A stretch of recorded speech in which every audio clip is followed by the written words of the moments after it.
안녕하십니까. 나 혼자 못살아 알렉스입니다. 요 며칠 말이죠.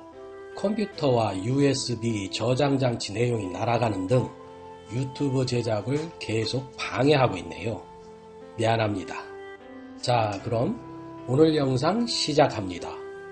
CNBC의 6일 보도에 의하면 대통령 재당선으로 정치 재개를 노리는 도널드 트럼프 전 미국 대통령이 8,500만 달러, 한국 돈으로 약 950억 원인데요.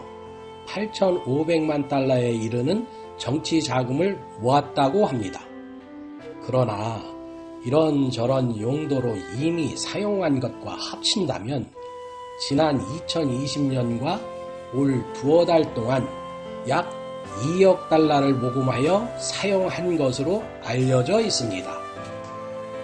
그리고 남은 것이 약 8,500만 달러라는 얘기죠. 트럼프는 이 돈으로 내년 11월에 치러질 중간선거 지원과 2024년 대선에 재출마를 할 것이라고 분석되어지고 있는데요.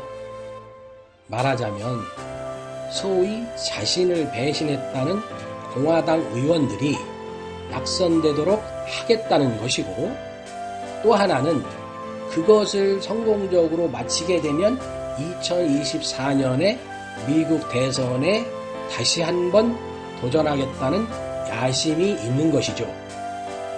그러기 위해서 트럼프 전 대통령은 최근에 자신을 홍보하는 웹사이트를 개설하고 홍보 활동을 적극적으로 시작했습니다.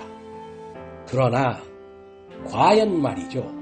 트럼프의 인기가 내년 11월까지, 중간선거가 있는 2022년 11월까지 약 19개월 동안 트럼프의 인기가 지속될지는 정말로 미지수입니다. 2024년 대선까지 트럼프의 인기가 지속될지는 더더욱 미지수인 것이죠. 특히 말입니다. 바이든 행정부와 민주당이 불황의 늪에 빠져있는 미국 경제를 살리고 호황의 시대로 만든다면 2024년 대선에서 재차 대통령이 되려는 트럼프에게 최악의 미국 정치, 경제, 사회가 될 것입니다. 미국의 수많은 정치, 경제, 사회 전문가들은 앞으로 2년에서 3년간 미국 경제가 호황기가 될 것이라고 예측하고 있습니다. 그와 같은 분석을 내놓고 있는 한 예를 들어보겠습니다.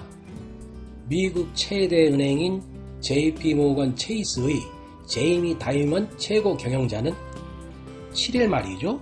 조 바이든 행정부의 2조 3천억 달러 규모의 인프라 법안 추진이 조용한 물가 상승을 이끌면서 미국 경제가 빠르고 지속적으로 성장할 수 있을 원동력이 되었다고 분석했습니다. 더불어 신종 코로나 바이러스 감염증 대유행이 끝나면서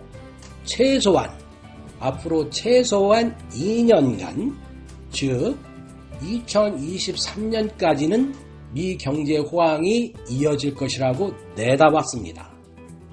지난 2월 미국의 무역 적자가 역대 최고치라고 발표되었는데요.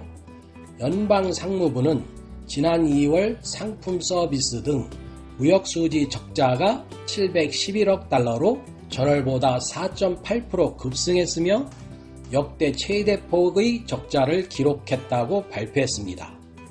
이렇게 된 것은 수출 감소폭이 수입 감소폭보다 훨씬 컸던 것이 역대 가장 큰 적자로 이어졌다는 분석을 내놨습니다.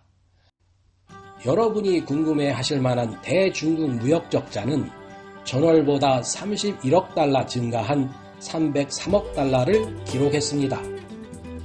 미중 무역 전쟁에 앞선 전 도널드 트럼프 대통령이 물러난 뒤에도 조 바이든 행정부 역시 고율 관세를 유지하면서 이러한 적자폭을 완화시키려고 매우 노력하고 있습니다.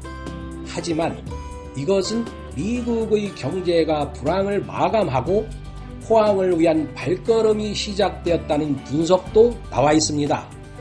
즉, 미국 소비자의 구매 심리가 살아났다는 것을 의미하는 것이기 때문이죠. 한국 보궐선거에서 서울시장은 오세훈, 부산시장은 박형준 후보가 당선되었습니다. 아주 다행스러운 일이 아닐 수가 없죠. 2021년 4월 7일 서울 부산시장 보궐선거에서 오세훈 국민의힘 서울시장 후보와 박형준 부산시장 후보가 당선되었습니다. 이로써 현 정권을 심판할 수 있는 발판을 놓았다고 보아집니다. 즉, 정권 교체를 위한 첫걸음을 완벽하게 내디뎠습니다. 부탁을 한 가지 한다면 대선 승리, 즉 정권 교체가 이루어진 것이 아닙니다. 제발 건방 떨지 말고 정권 교체까지 모든 국민의힘 관계자들은 아주 매우 신중하게 언행을 해 주십사 부탁드립니다. 끝으로 구독, 좋아요, 알림 설정 부탁 올리겠습니다. 저에게 여러분을 다시 찾아뵐 수 있는 기회를 만들어 주십사 부탁드리겠습니다. 고맙습니다. 건강하십시오.